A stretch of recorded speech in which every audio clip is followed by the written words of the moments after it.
Welcome to another edition of Wine Guide TV. Ben Edwards is my name. Dan Sims is the gentleman standing next to me. Today is a Riesling time. Oh, Riesling, absolutely. We did one earlier on some German styles, and now we thought we actually headed back to the crazy Germans. What's up? Well, actually, no, that's Austrian, isn't it? Anyway, this time I thought we'd do a little quick fire tour of Australian Riesling. Riesling's coming back, isn't it, Ben? It's coming back into fashion. It has been for 25 years, Dan. Pretty much, but it was a good opportunity to have a look at some wonderful different styles, and these all are super styles of wine, and incredibly good value for what they are.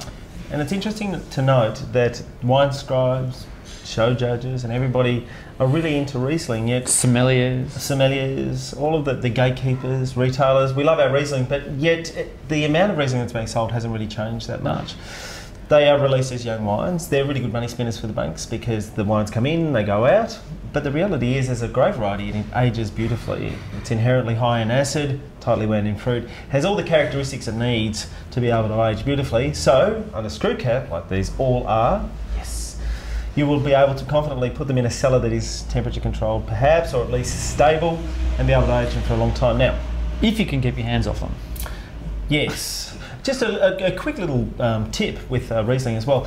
Either enjoy it very young, like the 09s are sort of getting to that point where they're going to start going to a little dip, but then wait till 3 to 5 years and then they'll start to blossom again. All the richness of the fruit comes out. It's a little bit of a trick with Riesling. Okay, we're going to start with Great Southern, Dan. Well, Forest Hill Riesling. Fantastic little drink.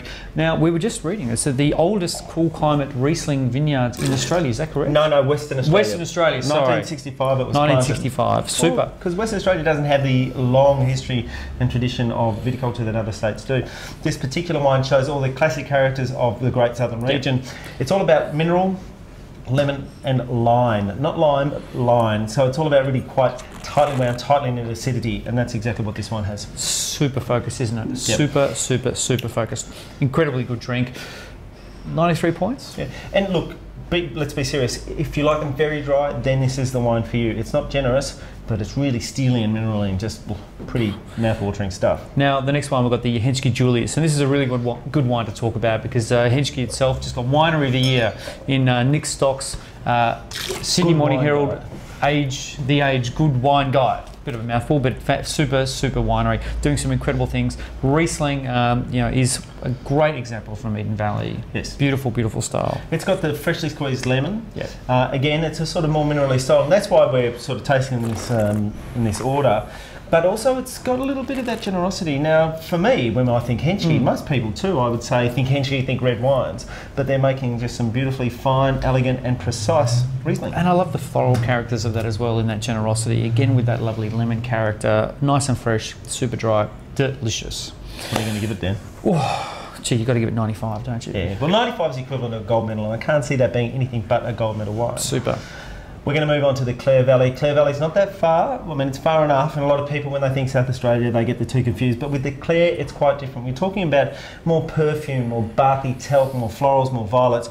And Clos Clare is done as the two Barry boys that are, they're the boys that are behind this Clos Clare. It's a little Riesling project that they have. Jim Barry is the brand that their grandfather started. So what they are doing is really exciting. Fabulous golfers too, by the way. Actually, white they clean on well. the golf course.